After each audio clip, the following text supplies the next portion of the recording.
Good day, dear chess lovers. Welcome back to my YouTube channel.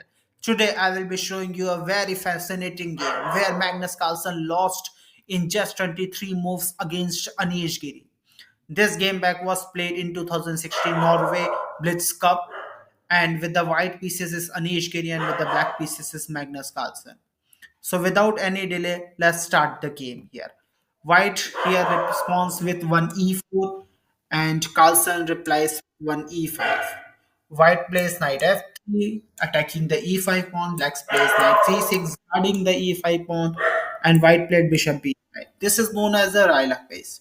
Basically, in such condition, black plays e6 and then bishop reaches to a4. This is known as the Paul Morphy variation. But here Carlsen decided to choose for the super solid knight f6. This is known as the Rayleigh Berlin defense. And this move allows blacks to develop the kingside pieces too early and try to castle, simultaneously attacking the e4 pawn. White here played d3, guarding the e4 pawn. Black plays bishop e5. It seems like he wants to castle kingside.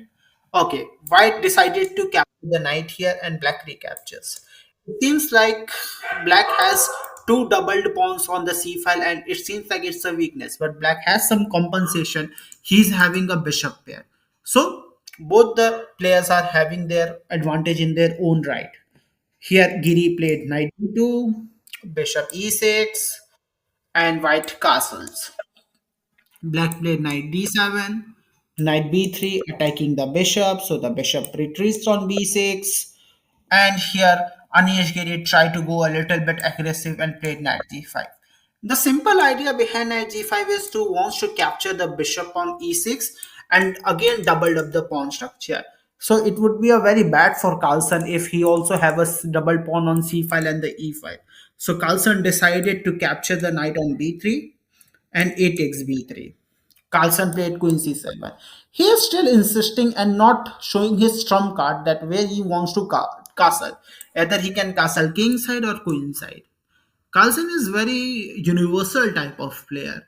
He confuses his opponent in that manner that the opponent get tricked. But in this game, you will see that this trick didn't work against Anish Giri and he defeated him. Here, white played bishop d2, black castles coincide. Finally, this is the opposite side castling, and now we will see a very bloody battle here, very tough battle. Okay, so Giri started the pawn storm against the Carlsen's king. King comes to b1. This is the prophylactic move, removing the king from b1 and indirectly guarding the a7 pawn. White launches an attack, c4, bishop d4, and here Giri played a very greedy type of move. He played knight f3. It seems like Carlsen inviting him to capture on b2. But if Giri captured on b2, then it will likely be open up this b file for him. Right now it is not opening, but in future after b5 this b file would be open. So that's why Carlsen can't capture the pawn.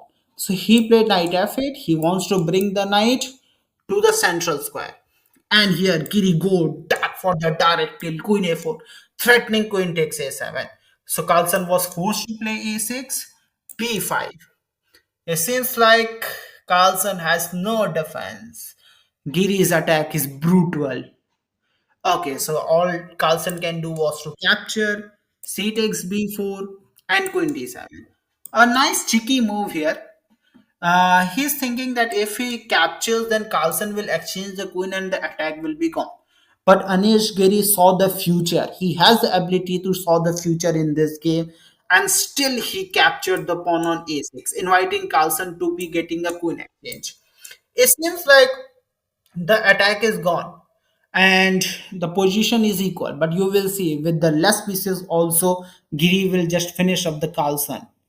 Rook takes a4, knight e6, and here Giri munched that b7 pawn. Now here first Carlsen played knight c5. He ever can capture the b7 pawn also, no problem, but still it can be targeted. That king can be targeted like this. So he decided to first play knight c5. Now Giri played another tricky move here. He can directly go rook a2 to guard the bishop here. But he intentionally play rook a3, inviting Carlsen to capture this b2 pawn. This pawn was a poisoned pawn. Now Carlsen will play a very high price in capturing the pawn. Here just Giri played rook a2, knight takes g3, munching another pawn. White played rook b1, and Carlsen here played c5 and he resigned. The idea is that why the bishop cannot move. If the bishop tries to move, then the rook e1 check would be a little bit problematic for the black king.